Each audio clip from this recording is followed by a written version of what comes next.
চা এবং কফির সাথে যদি এই বিস্কুটগুলো থাকে তাহলে তো আর কথাই নেই।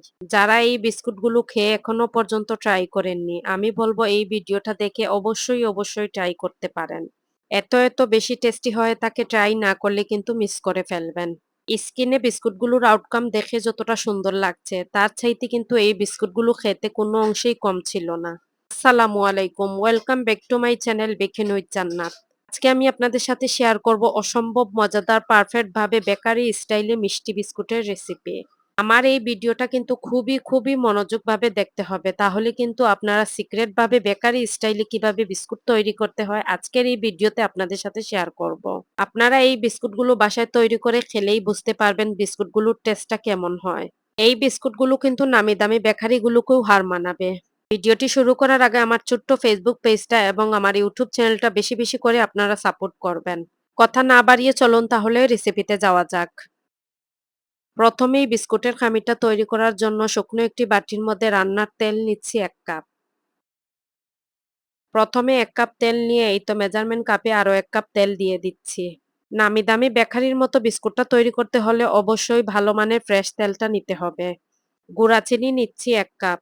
চিনিগুলো আমি ব্লেন্ডারে ব্লেন্ড করে গুঁড়ো করে নিয়েছি। আপনারা চাইলে শিলপাটায় অথবা ব্লেন্ডারেও গুঁড়ো করে নিতে পারেন। আবারও 1/4 কাপ গুঁড়ো চিনি দিয়ে দিচ্ছি। গুঁড়া দুধ দিচ্ছি ২ টেবিল চামচ। অবশ্যই গুঁড়া দুধটা দিবেন, এতে করে বিস্কুটের টেস্টটা ভালো আসবে। তেলের সাথে গুঁড়ো চিনি এবং গুঁড়ো দুধটা খুব ভালো করে হ্যান্ড উইক্সের সাহায্যে মিক্স করে নিচ্ছি। যেহেতু গুঁড়ো চিনিটা ব্যবহার করেছি তাই হ্যান্ড উইক্সের সাহায্যে এভাবে কিছুক্ষণ নাড়াচাড়া করে নিলে চিনিটা মেল্ট হয়ে যায়। হ্যান্ড উইক্স দিয়ে এভাবে নাড়াচাড়া করতে কিন্তু পুরোপুরি চিনিটা মেল্ট হয়ে যাবে না। চিনির দানাদার কচকচানি ভাবটা কিছুটা থাকবে। মেজারমেন্ট কাপে এই তো ময়দা নিয়েছি ১ কাপ। একইভাবে মেজারমেন্ট কাপ দিয়ে মেপে ময়দা নিচ্ছি ৩ কাপ। অবশ্যই কিন্তু ময়দাটা ভালো ব্র্যান্ডের নিতে হবে। আর এখানে টোটাল ৪ কাপ ময়দা দিয়েছি। প্রথমে ভেবেছিলাম হ্যান্ড উইক্স দিয়ে ভালোভাবে সবকিছু মিক্স করে নিব। পরবর্তীতে দেখলাম হ্যান্ড উইক্স দিয়ে খুব ভালো করে সবকিছু মিক্স করা যাচ্ছিল না। তাই এই পর্যায়ে আমি হ্যান্ড উইক্সটা সরিয়ে হাতটা খুব ভালো করে ক্লিন করে আমি বিস্কুটের ডটা মেখে নিচ্ছি। স্কিনে দেখা প্রসেস অনুযায়ী খুব ভালো করে এইভাবে গুলো মেখে নিতে হবে। অলরেডি দেখতেই পাচ্ছেন আমার বিস্কুটের ডটা ভালোভাবে মেখে নেওয়া হয়ে গেছে। টপিং বোর্ডের উপরে বিস্কুটের গুলো নিচ্ছি। আপনারা চাইলে এই ধরনের টপিং বোর্ড অথবা টাইসের উপরেও এই কাজটা করে নিতে পারেন। গুলো বোর্ডের উপরে নিয়ে হাতের সাহায্যে চেপে এই তো কিভাবে আমি কাজটা করে নিচ্ছি খুব ভালো করে স্কিনে লক্ষ্য করলেই বুঝতে পারবেন। আর এই কাজটা কিন্তু খুবই ধৈর্য নিয়ে হাতের সাহায্যেই করে নিতে হবে। গুলোর সাইডে কিন্তু ফেটে আসবে, এতে করে কিন্তু হাতের সাহায্যে চাপ দিয়ে সমান করে নিতে হবে। হাত দিয়ে চেপে ডটা রুটির মতো করে বড় শেপ করে নিয়েছি। উপরে বেলনিটা রেখে খুবই আলতো হাতে ধরে উপরের মসৃণ ভাবটা নিয়ে এসেছি বেলনির সাহায্যে। আর এই কাজটা আপনাদের সাথে শেয়ার করতে পারলাম না, ভিডিওটা স্কিপ হয়ে গিয়েছিল।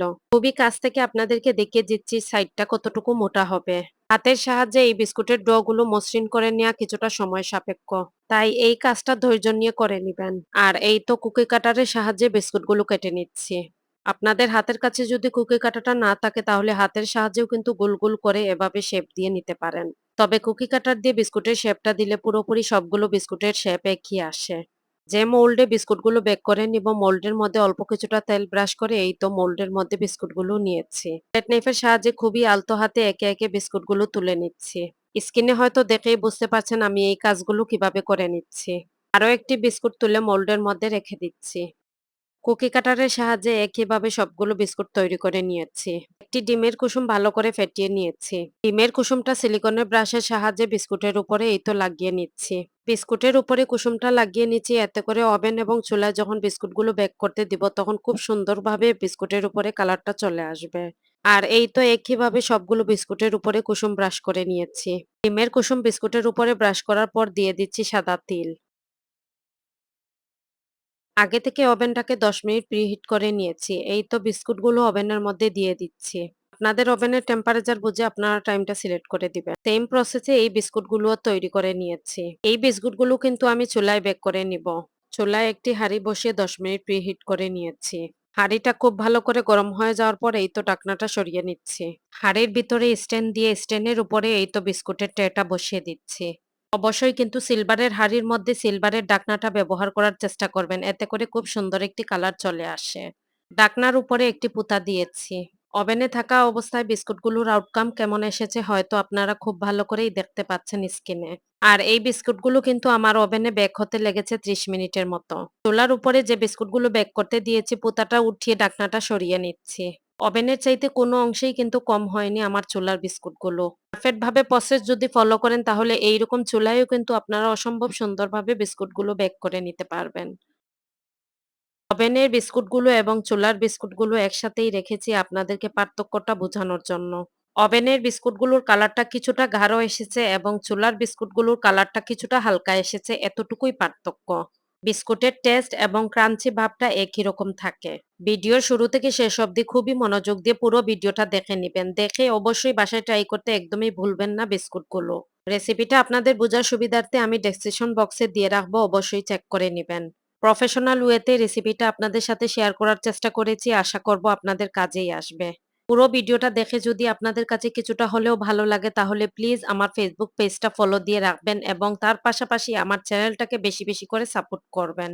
আজকের মতো এখানেই বিদায় নিচ্ছি, কথা হবে অন্য কোনো ভিডিওতে। আল্লাহ হাফেজ।